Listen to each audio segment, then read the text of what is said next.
Hello, everybody. Thank you for joining me today. I want to just create a picture in your head. I'm just jumping in straight away. I want to create a picture in your head.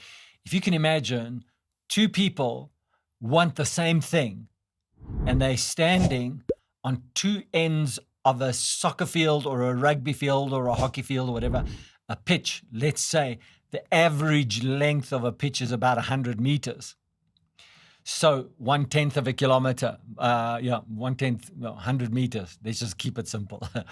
1/10, 100 meters apart, but they want the same thing. And so now they are shouting at each other because there's a distance, there's a space between them. So they're shouting at each other. And so let's say the one person says, "Let's have Kentucky chicken." And the other person on the other side says, "No, let's have Kentucky chicken." So why would they say, "No, let's have Kentucky chicken," when the other one guys just said, "Let's have Kentucky chicken"? Well, there's so much space between them. They have to lift their voices and shout. And so there's a great deal of opportunity to lose information, lose hearing, lose proper communication.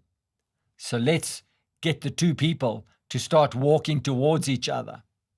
And as they walk towards each other, they begin to realize, I don't have to shout, he can hear me. And so when he says, "Let's have Kentucky chicken," he says, "That's what I said. So let's have Kentucky chicken." Okay, let's have Kentucky. So from not hearing each other and being in disagreement with each other, now they can hear each other, they get into agreement. Now they start to say, "And let's order some chips with it, and let's order some." So I've chosen the wrong example because this is all junk food and I'm not into all of that, and neither should you be anyway. It's just an example. The idea is that the closer you come together, you don't have to speak as loud. Your communication becomes clear. Why? Because there was a big gap. You close the gap, and now you begin to understand each other so you can talk. So we've been reading in John chapter 2, verse 4, and Jesus' mother says to Jesus, "These people have run out of wine." And he says to her, "Woman, what does your concern have to do with me? My hour has not yet come." But she says, and his mother said to the servants, "Whatever he says to you, do it." So here's that space where communication becomes vital. They are talking. He doesn't say to her, "I'm not going to meet the need." He's just saying, "I want to see if your faith is ready to activate what's in me. I'm not ready to answer a need. I need faith to be pulled on me. I need faith to be the substance that makes me provide a miracle. I'm not ready to provide a miracle out of my own accord. That's not what the Father has readied my time for me to produce a miracle out of my own accord. However, if your faith is at the level that it needs to be, if your faith is in the gap of this relationship and you're hearing what I'm saying to you, that I'm not saying no, I'm just saying I want to see your faith, Jesus immediately responds to it, and he answers faith with faith. He answers faith with a miracle.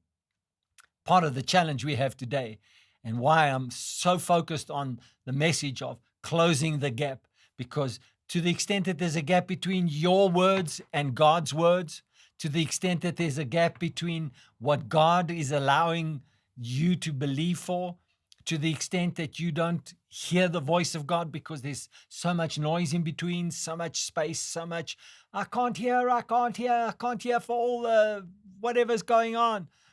Well, chances are if you don't close the gap, one person's going to go off and do one thing and another person's going to do another thing. Well, God is always going to do his thing. He's always there for us. He's just waiting for us to close the gap so that we can hear what he's saying. Then the two of us, collective greatness, we can get the job done. I know you enjoyed this session today. This is why, to me, relationship is all about, any human relationship is all based on what relationship I choose to have with God, because he's the author of all relationship, all power, all satisfying, joyful, productive, wonderful relationship. That's really what faith is. It's the understanding that I trust him and I'm willing to put myself out there for him because I know him. Thank you for joining me, and have a marvelous, wonderful, miracle-filled day in Jesus' name.